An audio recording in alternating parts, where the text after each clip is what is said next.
Hello বন্ধুরা, আজকে আমি ঢ্যাঁড়স চিংড়ির একটা রেসিপি তোমাদের সঙ্গে শেয়ার করছি। দেখো, ঢ্যাঁড়সগুলো আমি প্রথমে সুন্দর করে ধুয়ে নিয়েছি, পরিষ্কার করে তারপরে কেটে নিয়েছি।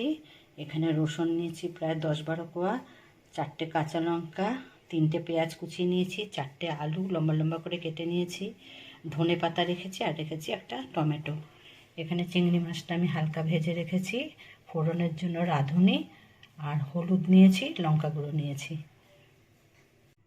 তেলটা গরম হয়ে গেছে, এতে আমি রাঁধুনিটা ফোড়ন দিলাম। এবারে তেলে 2টো কাঁচা লঙ্কা দিলাম। লঙ্কাটা ভাজা হয়েছে, এবার আমি রসুনটা দিয়ে দিলাম। রসুনটা হালকা ভাজা হয়েছে, সেই সময় পেঁয়াজটা দিতে হবে। দেখুন পেঁয়াজটা দিয়ে দিচ্ছি। পেঁয়াজটা আলুটা আমি একসঙ্গেই দিয়ে দেবো।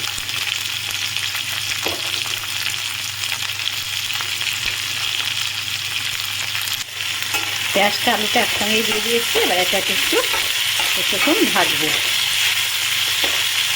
রেসিপিটা ভালো লাগলে তোমরা লাইক করো, কমেন্টসে লিখো কেমন হয়েছে, আর একটু শেয়ার করো। আলু পেঁয়াজটা আমার ভাজা হয়ে গেছে ভালো করে। এবারে আমি ঢ্যাঁড়সগুলো দিয়ে দেবো এতে।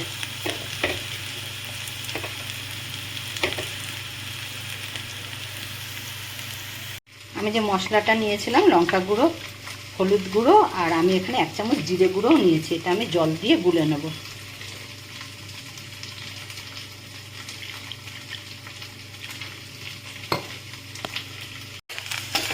ঢ্যাঁড়স আলু সব হালকা ভাজা হয়েছে।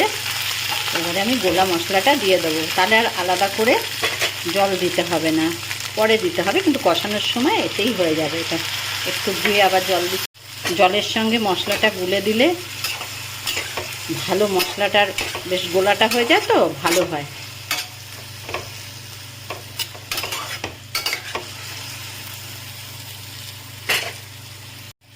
এবারে দিচ্ছি স্বাদ অনুসারে নুন।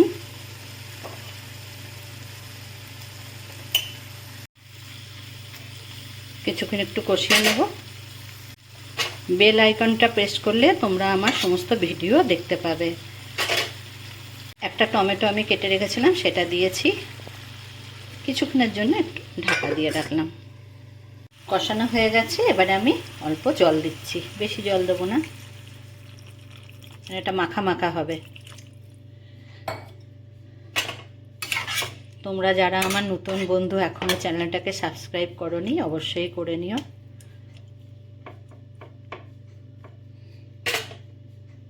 এটা আবার কিছুক্ষণের জন্য ঢাকা রাখছি। এখন আমি চিংড়ি মাছটা দিয়ে দিচ্ছি এতে, দিয়ে একটু আবার একটু নাড়িয়ে আবার একটু ঢেকে দেবো। আবার কিছুক্ষণ আমি ঢাকা রাখ না, আবার আগে আমি একটু ধনে পাতা দিলাম।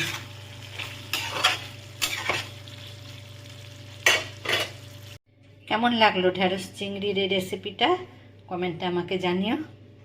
সবাই ভালো থেকো।